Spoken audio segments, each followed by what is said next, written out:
You have communities that has a lot of Popeyes, McDonald's, Wendy's, and bases of your communities that have, your Whole Foods, your Sprouts and stuff.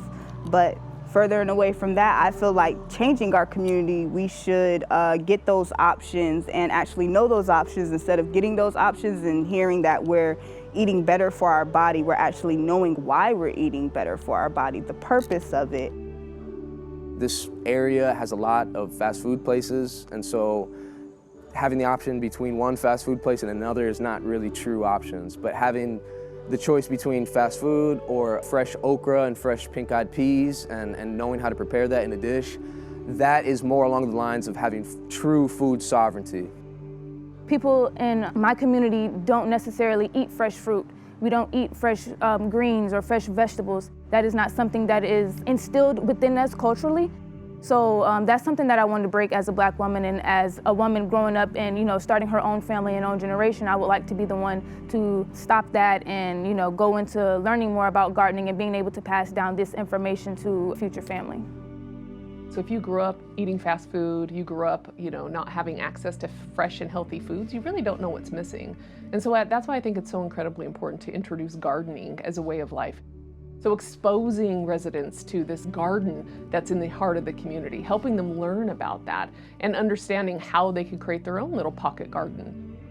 When I go in to help out with the children and teach them about food, it's to start giving them an option, that you could get the food from the supermarket, but you also can get the food from your garden.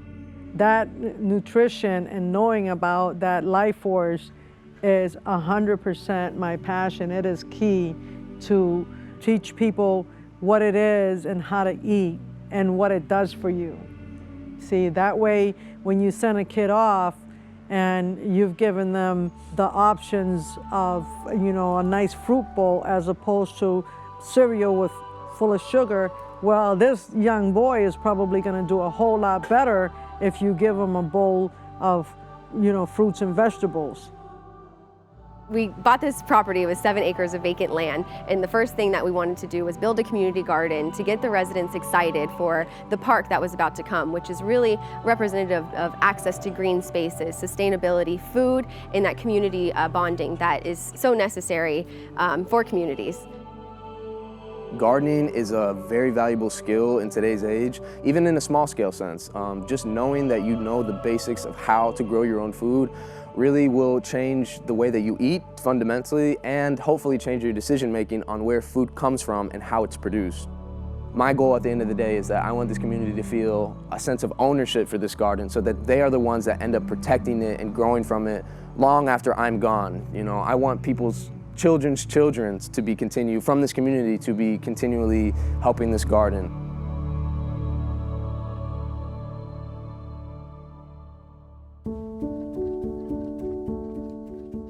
One of my favorite parts about this garden is the chance to educate the children. So the children are our futures, just fundamentally. So knowing that I play a part in their decision making in the future related to food is one of the most important things to me.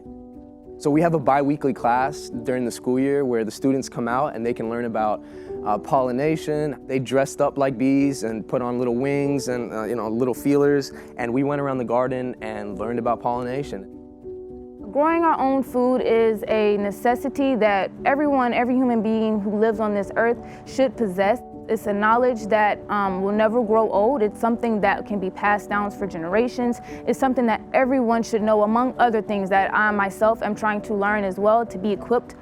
We should have tools in our toolbox to where that we can use them and pull them out when needed. So this is one of those tools that everyone should have in their toolbox.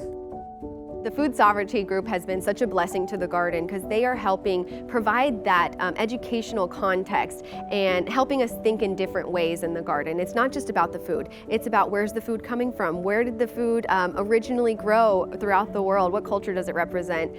So it's a great way to have us think in different perspectives that we might have not considered. So it really helps to have those diverse perspectives just to help us see food in different angles. An ideal food system would have to incorporate the idea of food sovereignty. And food sovereignty is basically people's right to choose healthy foods and the foods that they want.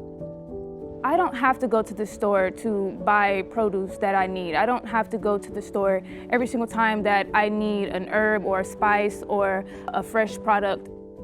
Food is health, food is medicine. And so planting a garden was more than just planting a garden. It was really being able to create a sense of a community, a sense of belonging, and to be able to get the residents to come out of their houses and engage with each other. And what better way to do that over food? I can grow that myself. I can have a garden here or a garden at my own house. Like, it doesn't have to be just at this park. It can be widespread everywhere. Everyone can have a piece of fruit, a piece of vegetable, anything that they're growing, and you can make a connection with people by doing that. So we have to be, conscientious, and we have to take care of this beautiful Mother Earth that we live in, so she can take care of us, right?